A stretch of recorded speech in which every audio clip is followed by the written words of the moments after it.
Hello, and welcome to today's edition of the Live and Invest Overseas podcast. I'm Kat Kalashian, the Senior Europe Correspondent based in Paris, where I am right now. And today we're here to talk about some of the top living options in Latin America. So everything from Mexico all the way down to Argentina. Here are our top 8 lifestyle choices within the Latin American region.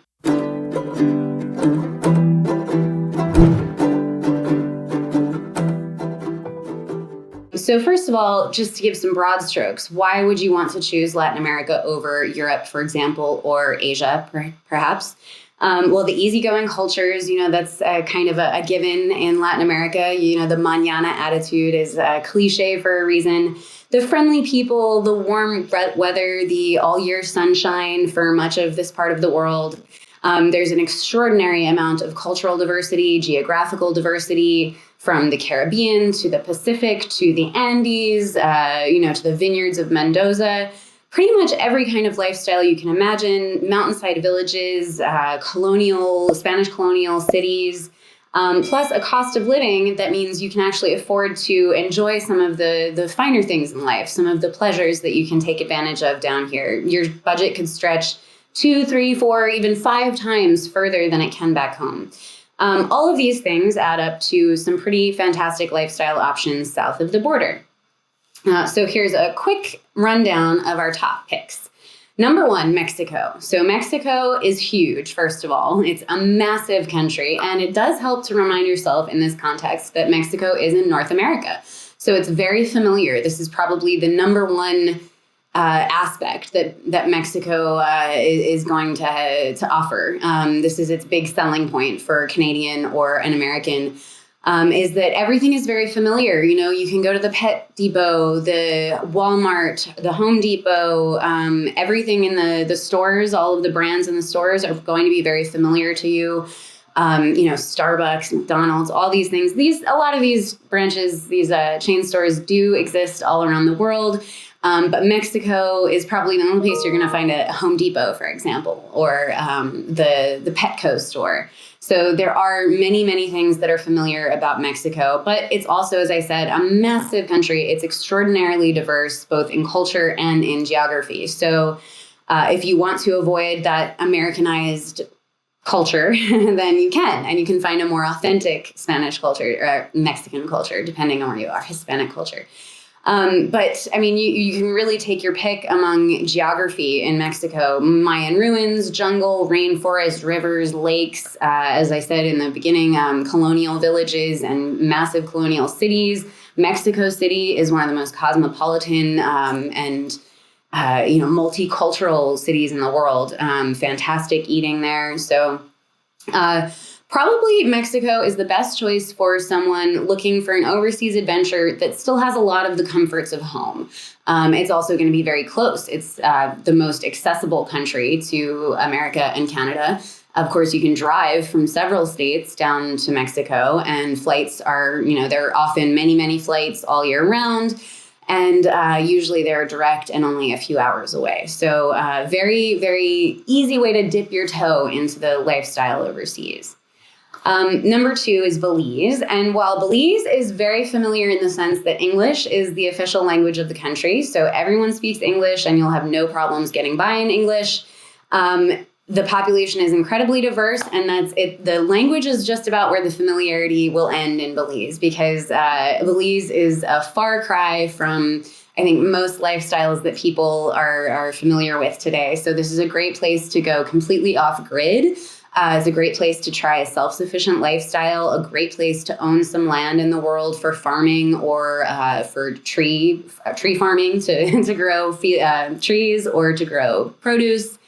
But of course, the other big attraction is the white sand Caribbean beaches, the absolutely pristine turquoise waters, the world's second longest barrier reef, plus the Mayan ruins, rivers, rafting, rainforest for exploring, and some of the easiest residency and possibility for tax-free living that exists south of the border. So many, many things going for Belize aside from the English-speaking population.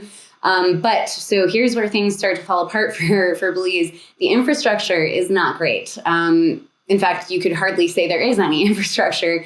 There are two highways in this country. One runs north-south, the other runs east-west, and they're both just two-lane roads, two-way roads. Any road off of these are as likely to be gravel or dirt as they are to be paved. So paved roads are in the rare column for Belize.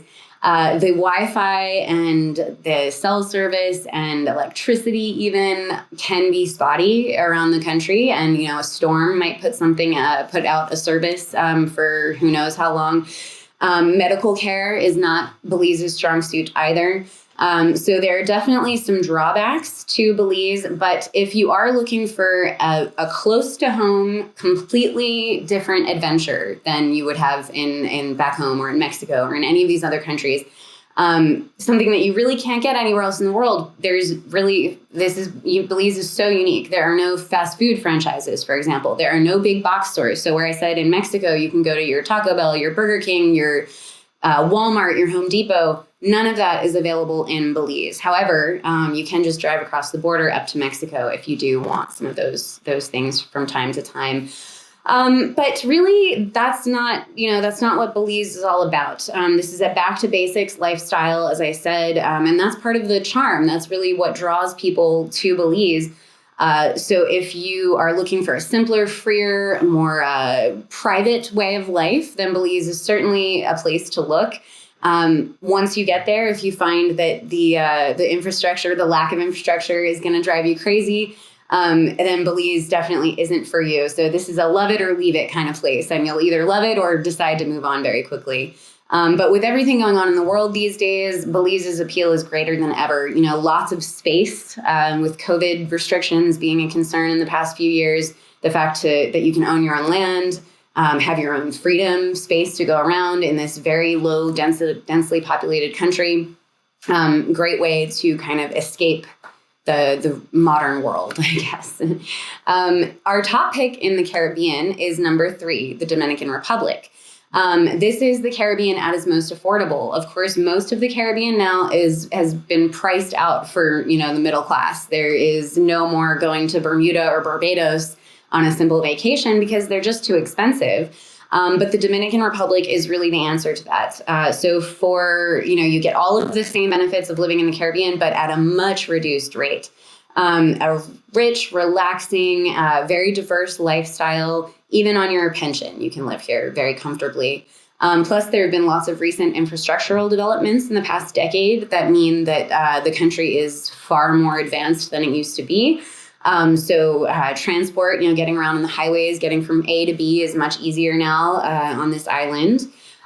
This is, of course, a white sand haven, again, surrounded by pristine, sparkling turquoise waters. It enjoys year-round sunshine and year-round warm weather. There really are no seasons here. There's maybe a wet season and a dry season, but the temperature mostly stays the same year-round, same as in Belize. That's not the case in Mexico, which is so vastly massive that the climate can change, from city to city. So something to definitely keep in mind if you're looking for year-round sunshine, then you want to be looking at this part of the equator. Of course, the Dominican Republic isn't known only for its beaches. It also has virgin forests and mountain hideaways that you can escape to. There isn't a huge expat population here yet. That is changing, but this is really a melting pot that has attracted many populations throughout its history. So it has a long history of welcoming foreigners. And its history has been influenced by Afro-Andean, European, North American, and Latin cultures. So that it really is an eclectic feeling country. And a very strong European feeling in our top pick on the island called Las Terrenas, where you get this very strong French, German, Swiss feeling, even in the architecture here. So very surprising little nation is the Dominican Republic. Number 4 is a bit of a wild card because it is Nicaragua, which is a country brimming with potential. It is Central America's largest country. It's got the 2 coastlines with the Pacific and the Caribbean, incredibly diverse landscape, breathtaking natural features, volcanoes, lakes, really fantastic jungle rainforest. This is like the best of the Central American biodiversity. But It's for those with more of an adventurous spirit. So there definitely are not very well-established expat communities here. If expats do go someplace, they're generally going to the bigger cities, Granada, Leon, or the capital, Managua. But this is a bit of a more off the beaten track destination. Of course, the country has gone through economic and political turmoil. I mean, really since its inception. And that hasn't necessarily slowed down in the past few decades. It has its blips, its highs and its lows. But we do think that, Nicaragua has always held a special place in our hearts. And we do think that it is reemerging right now to take its place, its rightful place among some of the world's top retirement havens. This is one of the most bargain lifestyles you can get. So it's a very, very affordable cost of living. Including their retirement package. Their retirement visa is very affordable, very attractive, comes with many benefits. And it's not just tourists that are finding their way back to Nicaragua after some of its tumultuous history, turbulent history, but property buyers, as I say, retirees, foreign investors are really making a mark here, beginning to find their way back to this country. And as I said, the living is highly affordable, and that also goes to real estate. So buying real estate is a great option here. And getting in right now would be getting in on the ground floor of this country that is really full of opportunity. Number 5 is Panama, which you are probably more familiar with because we talk about it so much. Blessed with beautiful islands, the 2 long coastlines on the Pacific and the Atlantic. It's got mountain retreats, colonial towns, but it's also one of the world's best offshore havens. So it's a banking and financial hub of the region. Great place for an affordable standard of living where you can also do, have a modern lifestyle. You have modern banking. There are more than 80 banks in Panama, so you have a good chance of getting into at least one of them. And if you do choose to live in Panama City, that is a very cosmopolitan lifestyle for Latin America, for Central America. But if you choose outside of Panama City, it's a completely different lifestyle. Very laid back, very easygoing. People are much friendlier. This kind of is a truism about most capitals in the world. People are moving quickly and they don't have time to be quite as friendly as they do in more rural areas. And if you do go outside of Panama City, the lifestyle can be extremely affordable. Panama City is not necessarily a bargain lifestyle. It's a bargain in that you're living on, in a beachfront city, and a lot of the amenities that you would have at your disposal there are not going to be available at that price tag, and on a U.S. beach, for example, in a U.S. city. But it's not an objectively affordable city. I wouldn't say that. And that what that means is that if you're living in the city, your cost of living might not change that much. But if you're living outside the city, you can reap huge savings. And Panama uses the U.S. dollar, which takes out any risk of currency exchange or losses when you're bringing dollars in. So really a lot of options within Panama, and it's a very low density of a population here. So it's only got 4 million inhabitants, which means no matter where you go, it never feels very crowded. Again, this is a place where you can easily seek out lots of space, which is something that I think means more and more to people as we go down this COVID path. Hopefully we've left it behind now, but you never know. So basically, whether you are in the mood to, or in the market to live, retire, invest, or just do business overseas, Panama, the hub of the Americas, as it's commonly known, is a top choice in all of those categories. Number 6 is Colombia, which is a top tier choice for anyone considering launching a new life overseas. And more people are discovering it every year. We were at the forefront of the Colombia recommendation when we started talking about it more than 10 years ago now. And now it's no longer such an off the beaten path haven. Now it is becoming a little bit more well known. More foreigners are finding their way here. That's not to say there's a huge expat community, but you will run into some, especially in Medellin. Colombia has the Andes mountain range, as well as both Pacific and Caribbean coastlines. The Pacific is a little bit more sleepy. There's not a lot of development there, but the Caribbean coastline, which runs along the north of the country, is very well developed and has some great lifestyle options. Some of the, Cartagena is a very famous colonial city on the coast there. But there's also Santa Marta, which is down the coast a little bit and basically offers the same lifestyle as Cartagena, but at a fraction of the cost. Dramatically beautiful country with its two coasts and the gorgeous mountain range that's always your backdrop there. There's a really great cultural diversity here with a strong strong regional identities. So if you're in the Medellin region, the Antioquia is that's what the region is called, and that is the regional culture, and that is a very, very strong and unique culture, which isn't the same in the different parts of the country. So a really interesting country to explore. And it's the second most biodiverse country in the world after Brazil. So great amount of jungle exploration to be done here as well. The US dollar is super strong against the Colombian peso, which creates massive discounts for dollar holders. It also does brings in that factor of currency exchange, which can be a risk. But in this case, it's a risk that's been working in your favor for more than 10 years now. So it's not likely to flip around on you anytime soon, but that's always something that you want to keep in mind. Number 7 is Ecuador. This is another country that uses the US dollar, if that's a concern for you. And Ecuador has really been at the top of retire overseas lists since retire overseas lists were created. So it's been decades that people have been coming to Ecuador. There's a very, very well-established expat population here in most of its cities.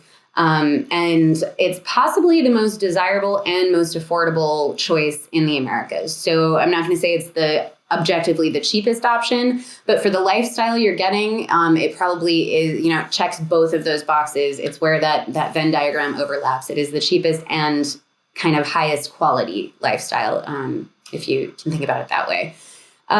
So your retirement here is definitely going to be affordable. This is not a place where you're going to have to think about pinching pennies. You can definitely live here on just your pension alone, which is the biggest draw for many of the people that have been coming to Ecuador for so long. For example, you can enjoy a maid and a gardener at your beautiful and very modestly priced new home for as little as $18 a day, US. So very, very accessible, high level of lifestyle. Plus, Ecuador uses the US dollar. So you've got that working in your favor too. There is the climate, which is usually pretty mild because most of the country is at somewhat of an altitude. Some of the country, some of the cities are extremely high altitudes. And there are, of course, beaches along the coastlines where you are at sea level. And that's where you're going to get a lot of the heat. But most of the country has a more mild climate than much of this region because of its altitude. Life is definitely simpler here. You could call it rustic in many places, unless you're in the capital or in one of the other big cities, Quito or Cuenca really are what we're thinking of. But the infrastructure is spotty. It's hit and miss. In the cities, you're probably not going to have any issues, but the further you get from cities, the less and less you're going to be able to rely on services. The roads here are definitely not of a consistent standard, and they say that driving here is not for the faint of heart. So it is a bit more of a culture shock, I would say, than some of these other countries. But it is definitely a straightforward and easy retirement for North Americans because of its easy, cheap, and straightforward residency process, as well as its lifestyles. And finally, we come to number 8, Argentina, which is Latin American and European in culture. Buenos Aires is called the Paris of South America. And it's a really interesting culture. The new and the old worlds blend very harmoniously here, as do kind of old world thinking and new world thinking. To know Argentina's economy is to know one of the world's greatest political and economic dramas, sagas, really. And so, things have, since 2001, things in Argentina have gone up and down pretty rapidly. Right now, things are, really there's no way to say how stable Argentina is at any one moment because things really change on a dime. And there was a new election recently. So things are changing in Argentina in real time. We can't say for sure whether that's for the better or for the worse.